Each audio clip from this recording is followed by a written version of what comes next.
जितने भी students Bihar board से 2026 में क्लास 10th का एग्जाम देने वाले हैं, आज उनके लिए मैं कुछ स्पेशल करने जा रहा हूं। और जैसा कि मेरे प्यारे बच्चे आपको दिख रहा होगा, मेरे साथ में 3 स्टूडेंट्स हैं और ये तीनों वो स्टूडेंट्स हैं जो आपके तरह 2026 में बिहार बोर्ड से क्लास 10th का एग्जाम देने वाले हैं। तो आज इनसे हम हिंदी का कुछ क्वेश्चंस पूछेंगे, पहला चैप्टर से, श्रम विभाजन और जाति प्रथा से। और रेगुलर ये क्लास चलती रहेगी जब तक कि आपका एग्जाम ना हो जाए। हो सकता है कि 1-2 दिन पे आ जाए, वो अलग की बात है, लेकिन रेगुलर आपकी ये कंटिन्यू चलती रहेगी 2026 तक। तो मेरे प्यारे बच्चे, मैं आपसे कुछ क्वेश्चंस करूंगा, हिंदी से होगा। पहला चैप्टर क्या है आपका? श्रम विभाजन और जाति प्रथा, उन्हीं से हम क्वेश्चंस करेंगे। क्या आप लोग तैयार हैं? जोर से बोलो। तैयार हो ना जी? जो क्वेश्चंस हम पूछेंगे जवाब दोगे ना? देखो, एक चीज मैं आपको पहले बता देता हूँ, अगर गड़बड़ियां होगी ना तो उससे घबराना नहीं है। अगर गड़बड़ होंगे तो भी लोग देख रहे हैं, और जो गलती करेगा वही सीख लेगा, याद रखिएगा। और कोशिश कीजिएगा गलती कम हो जो भी पूछेंगे, ठीक है? बोलो हाँ या ना?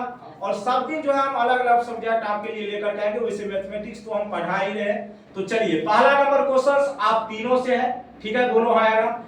सबसे पहली बात यहाँ पे हम पढ़ेंगे किसके, क्वेश्चंस जो हम करेंगे किसके बारे में करेंगे? श्रम विभाजन और जाति प्रथा के बारे में। तो सबसे पहला प्रश्न यहीं पे उठता है कि आप हमें बताओ, श्रम विभाजन और जाति प्रथा के लेखक कौन है? कौन है? जोर से बोलो, कौन है? भीमराव अम्बेडकर है। गौतम कुमार, आप बताइए हमें, ये श्रम विभाजन और जाति प्रथा के जो लेखक थे हमारे डॉक्टर साहब भीमराव अम्बेडकर, इसका जन्म कब हुआ था? जन्म 1884। कितना ईस्वी में हुआ था? 1916। आराम से बोलो, कितना ईस्वी में हुआ था? 14 अप्रैल 1891। जोर से बोलो। 14 अप्रैल 1891। चलिए, एक बच्चा का इसमें सही जवाब आया, वो है राणा कुमार। कोई बात नहीं, इसे हम पहले बोल दिए, घबराना नहीं है। अगर आज आप ये नोटिस करेंगे कि आपको बहुत सारे लोग देख रहे हैं, आप गलती करेंगे तो ही आप सीख लेंगे, ठीक है? और यहाँ पे घबराना नहीं, गलतियां होगी, इंसान है, गलतियां नहीं होगी तो फिर कैसे होगा? इससे आपको ये सीख मिलेगा कि हमें और ज्यादा पढ़ने की क्या है, जरूरत है। हो सकता है कि हम आगे आने से आप लोग डर गए, ऐसा भी हो सकता है, लेकिन तुम्हें तो याद था गौतम, तो गलती कैसे कर गए? चलिए, कोई बात नहीं। तो मेरे प्यारे स्टूडेंट्स, मैं आपको बता दूं, जो हमारे डॉक्टर भीमराव अंबेडकर साहब थे, इसका जन्म हुआ था 14 अप्रैल 1891 ईस्वी को। कब हुआ था? 14 अप्रैल 1891 ईस्वी को। और संविधान का निर्माता जो हमारे भारत में कहा जाता है, उसे किसे कहा जाता है? भीमराव अंबेडकर को ही। अभी जो हम लोग फ्रीडम से जी रहे हैं उसमें भीमराव अंबेडकर साहब का ही देन है। ऐसा नहीं है कि सिर्फ भीमराव अंबेडकर ही लिखे थे, उनमें बहुत सारे लोगों का योगदान था, लेकिन एक जो होता है मेन व्यक्ति, उसके अंडर में चूंकि बहुत सारे व्यक्ति काम कर रहे थे, और बहुत बड़ा योगदान था हमारे किसके? बाबा साहेब भीमराव अंबेडकर साहब का। इसीलिए इसे भारत के संविधान का निर्माता भी कहा जाता है। तो चलिए, बहुत सुंदर आप लोगों ने जवाब दिया, और जो गलती किया उससे आप लोग सीख लेकर के अगले दिन आइएगा, ठीक है? चलिए, अगर हम यहाँ पे बात करें कि जो ये बाबा साहब भीमराव अंबेडकर जी जो थे, ठीक है, इसे भारतीय संविधान का निर्माता तो कहा जाता है, लेकिन इसका जन्म हुआ था 14 अप्रैल 1891 ईस्वी को। और मेरे प्यारे बच्चे, अगर मैं आपसे ये पूछूं, देखो एक एक चीज हम लोग क्लियर करते हुए चलेंगे, ठीक है? अच्छा, ये आप हमें बताइए, देखिए घबराना नहीं है। ये जो भीमराव अंबेडकर साहब थे, इसका जन्म कहाँ पे हुआ था? स्थान का आप नाम बताइए। सबसे पहले वो स्थान बताइए, कहाँ पे हुआ? मध्य प्रदेश। मध्य प्रदेश। लेकिन देखो, वो मध्य प्रदेश तो आपका एक स्टेट हो गया, राज्य हो गया, ठीक है?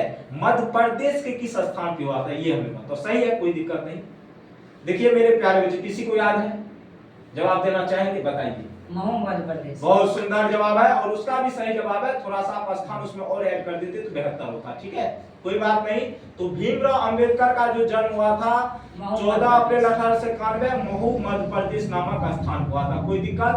चलो, तुमसे एक क्वेश्चन करते हैं। अच्छा बताओ, बाबा साहब भीमराव अंबेडकर का निधन कब हुआ था, मृत्यु कब हुआ था? 1900। ऑप्शंस दे देते हैं तुमको, 56, 36, 16, कौन सा होगा? 1916। कौन सा होगा वो? तो 1956। कौन सा होगा? 12 सितंबर 1946।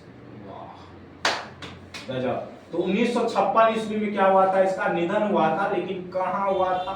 जगह का नाम आपको याद है? किस राज्य में हुआ था? डायरेक्ट ये बताओ, किस राज्य में? ये दिल्ली में हुआ था। कहाँ पे हुआ था? दिल्ली। तो दिल्ली में हुआ था। इसका आकाश मतलब मृत्यु हो गया था 1956 ईस्वी में, याद रहेगा। देखिए इससे होगा क्या, हम लोग वार्तालाप कर रहे हैं ना अभी, तो इसका फायदा आपको एग्जाम में देखने के लिए मिलेगा। और इससे दो फायदे होगी, आगे जैसा दुनिया चल रहा है उस व्यू से, उधर देखो उधर, आगे जैसा दुनिया चल रहा है उस व्यू से अगर आप देखेंगे तो ये आपके लिए अच्छी खबर है, आप उस चीज को फॉलो कर रहे हैं। ठीक है, मेरे सामने तुम घबरा जाता, लेकिन वर्षा लाने का आगे तू बढ़िया से बोल लेता। इस छोटा जानते हो मेरे सामने घिसपिटा, पता नहीं हम मेरे में क्या डर लगता है सबको। अरे क्लास वाला भी यहाँ पे मत लाओ, हम क्लास में जो भी करते हैं क्लास के अंदर रहना चाहिए। ठीक है, यहाँ पे फ्रेंडली होना चाहिए। ठीक है, वर्षा ने कहे हेलो दोस्तों कैसे हैं, अभी हम आए हैं वर्षा रांची, लेकिन सलाम मेरे सामने आता है लोअर आवाज सब निकल जाता है। सही बात है कि नहीं? चलिए एक क्वेश्चन हम पूछते हैं गौतम जी आपसे, चलिए बताइए, ये अंबेडकर साहब जो थे ये किस, इसका जो जन्म हुआ था किस परिवार में हुआ था? ब्राह्मण परिवार में, क्षत्रिय परिवार, किस परिवार में? एक बार गौतम के लिए ताली मारो, तो सही जवाब दिया, दो सही जवाब इसका है, कोई बात नहीं। और आज जो आप गलती कर रहे हैं उससे सीख लेकर के कल आइएगा। ठीक है, गलतियां इंसान है, हमसे भी गलतियां हो सकती, गलती हम करेंगे तभी तो हम सुधरेंगे जी। हर इंसान अपने अपने फील्ड में गलती करके ही आगे बढ़ता है, तभी तो वो आगे सक्सेस होता है। कौन है जी? कौन? 2 मिनट वेट करो, वो वीडियो शूट हो रहा है। ठीक है, चलिए दूसरी बात, अब एक क्वेश्चन और पूछते हैं। भीमराव अंबेडकर के चिंतन एवं रचनात्मक के प्रेरक व्यक्ति, सॉरी इसको छोड़ देते, दूसरा पहले पूछते हैं। ठीक है, कौन थे बताओ तो? ऑप्शन बोलिए। बुद्ध, कबीर, ज्योतिबा फुले, इनमें से सभी? बहुत सुंदर, ये सभी व्यक्ति जो थे इसके क्या थे? प्रेरक व्यक्ति थे। ठीक है, चलिए एक और पूछते हैं। श्रम विभाजन और जाति प्रथा भाषण लाहौर की किस वार्षिक सम्मेलन के लिए तैयार किया गया था? देखो श्रम विभाजन और जो जाति प्रथा है भाषण लाहौर की किस वार्षिक सम्मेलन के लिए तैयार किया गया था? 1936, 1937, 1938 और 1940, कौन होगा? बहुत सुंदर जवाब है, ताली मारो सब इसके लिए।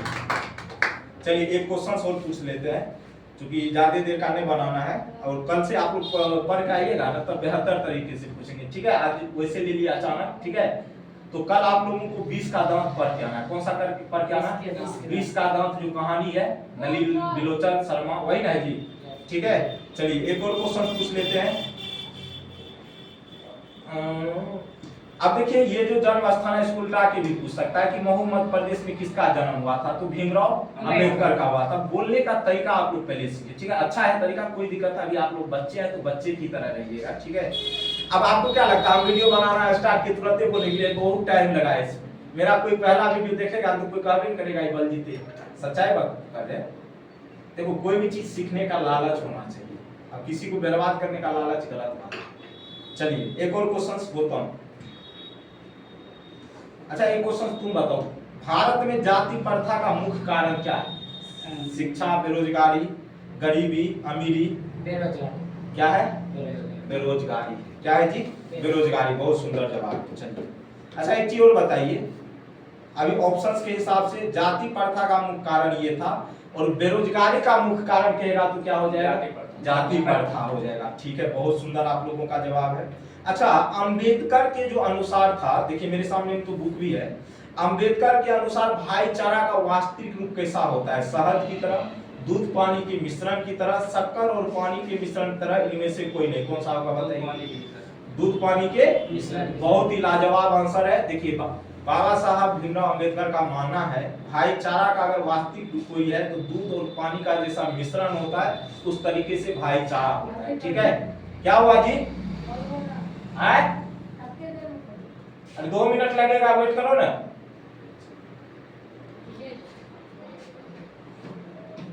अच्छा बताओ, ये जो जाति प्रथा और श्रम विभाजन है ये क्या है? निबंध है, कहानी है, नाटक है, आत्मकथा? निबंध है। क्या है वो? निबंध है। तो ठीक है मेरे प्यारे बच्चों, आज हम लोग यहीं तक रहते हैं। और आप लोगों को कैसा लगा बता दीजिए जाते जाते। बहुत अच्छा। हाँ बहुत अच्छा लगा, लेकिन उससे भी अच्छा तब लगेगा जब आप लोग कल मेहनत करके आइएगा। हम क्रॉस क्वेश्चंस भी करेंगे और ऐसा मत समझिएगा कि आप मेहनत करके आएंगे और हम नहीं करेंगे। मुझे ये सब याद ही है, गलती में नहीं रहिएगा। कभी आप मैथ पढ़ाते थे, हिंदी हमें नहीं याद है, अरे हमको पूरा याद है ये सब। जानते हो ये सब एक कहानी फिल्म की तरह लो इसको, ताकि दिमाग में घुस जाए। ऐसा थोड़ी है कि हम लोग नहीं पढ़े हुए से आगे, हम भी तो ये पढ़ के, हाँ उस टाइम में ऑब्जेक्टिव नहीं था वो अलग की बात है, लेकिन कुछ तो था ना उस टाइम में, तो उसी चीज से हम भी पढ़ के आए हैं। उसी तरीके से आप लोग को मेहनत करना है और कल आपसे भी हम मिलेंगे, इन सब से मिलेंगे। आप लोग मेहनत करके आइएगा, एक वादा कीजिए सबसे, हम कल जरूर मेहनत करके आएंगे। सब बोलिए तो कल जरूर मेहनत करके आएंगे। बढ़िया तरीके से तोड़ेंगे क्वेश्चंस को। बढ़िया तरीके से बोलो ना जी, बोले सर। तोड़ फाड़ के बर्बाद कर देंगे हाँ, किसको? क्वेश्चन। हाँ, क्वेश्चंस को। तो ठीक है मेरे प्यारे बच्चे, बाय।